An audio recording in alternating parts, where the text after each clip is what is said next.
প্রত্যেক দিনের মতন চলে এলাম নতুন রেসিপি নিয়ে। পেঁপে আলু কাঁচকলা পাতলা মাছের ঝোল। পুরো ভিডিওটা দেখবেন, ভালো লাগলে চ্যানেলটিকে সাবস্ক্রাইব করবেন। তাহলে চলুন রেসিপিটা শুরু করে দিই।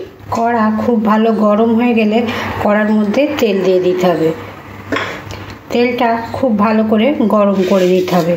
তারপরে নুন হলুদ মাখানো মাছগুলো তেলের মধ্যে দিয়ে এপিট ওপিট করে দু পিস ভেজে নিতে হবে। বেশি কড়া করে ভাজার দরকার নেই। মাছগুলো এরকম লাল করে ভাজতে হবে। মাছগুলো উঠিয়ে নিলাম। আর ওই তেলের মধ্যে গোটা জিরে, একটা শুকনো লঙ্কা, তেজপাতা ফোড়ন দিলাম। ফোড়নটা একটু ভাজা ভাজা করে নিতে হবে। ফোড়নটা ভাজা হয়ে যাওয়ার পরে সবজিগুলো দিয়ে দেব। এখানে পেঁপে, কাঁচকলা, আলু একসাথে সবজিগুলো আমি ভাজবো। আপনারা চাইলে সবজিগুলো আলাদা আলাদাও ভাজতে পারেন। আর পেঁপে আলু আর কাঁচকলা দেখুন একইভাবে লম্বা লম্বা করে কেটে দিয়েছি।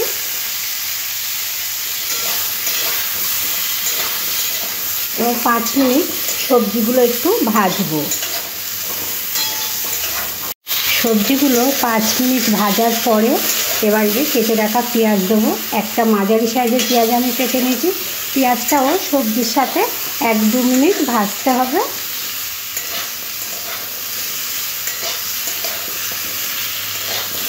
পেঁয়াজটা 1-2 মিনিট ভাজার পরে দিয়ে দিতে হবে এখানে আদা আর জিরে বাটা আছে। আদা জিরে বাটাটাও সবজির সাথে একটু মিশিয়ে নিতে হবে। মেশাবার পরে একে একে মশলাগুলো দিয়ে দিতে হবে। সামান্য একদম লঙ্কার গুঁড়ো, 1 চামচ হলুদ গুঁড়ো, অল্প একটু ধনের গুঁড়ো, 1/2 চামচেরও কম দিলাম। দিয়ে মশলা বাটা জলটা দিয়ে সবজিটা কষতে হবে। এই গরমের সময় পেঁপে খাওয়া খুব ভালো। তারপরে যদি এরকম হালকা পাতলা পেঁপের ঝোল করে নেওয়া যায় মাছ দিয়ে, তাহলে গরম ভাতের সাথে খেতেও খুব ভালো লাগে। মশলাটা কষে নিতে হবে সবজির সাথে। সবজিটা মশলার সাথে খুব ভালো করে কষে নিয়েছি দেখুন। এবারে জল দিয়ে দিতে হবে।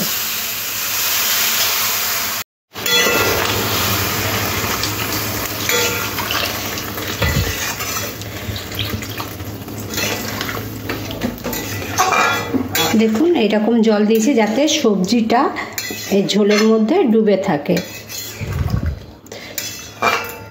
এরপরে দিয়ে দিতে হবে স্বাদ অনুযায়ী নুন,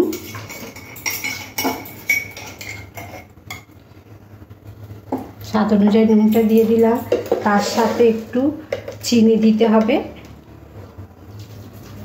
আর এই তরকারিতে বেশি মশলা দিতে লাগে না, কম মশলাতেও এটা খেতে খুব ভালো লাগে।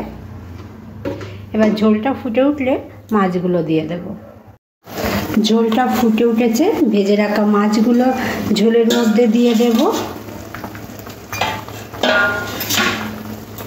ঝোলের মধ্যে ভেজে রাখা মাছগুলো দিয়ে দিলাম। দিয়ে গ্যাসটা লোতে দেবো। দিয়ে 15 মিনিট ঢাকা দিয়ে সবজিটা খুব ভালো করে সিদ্ধ করে নিতে হবে। 15 মিনিট পরে ঢাকাটা উঠিয়ে নেব। দেখি সবজি খুব ভালো সিদ্ধ হয়ে গেছে। একদম পেঁপে আলু মাছের ঝোলটা বানিয়ে নিলাম সহজ পদ্ধতিতে। গরমের সময় যদি এরকম কম মশলা দিয়ে পাতলা মাছের ঝোল থাকে তাহলে খেতে খুব ভালো লাগে। আর আজকের এই রেসিপিটা দেখে ভালো লাগলে অবশ্যই লাইক, শেয়ার, কমেন্ট করবেন। সবাইকে অনেক অনেক ধন্যবাদ রেসিপিটা দেখার জন্য। গ্যাসটা অফ করে দিয়ে নামিয়ে নেব।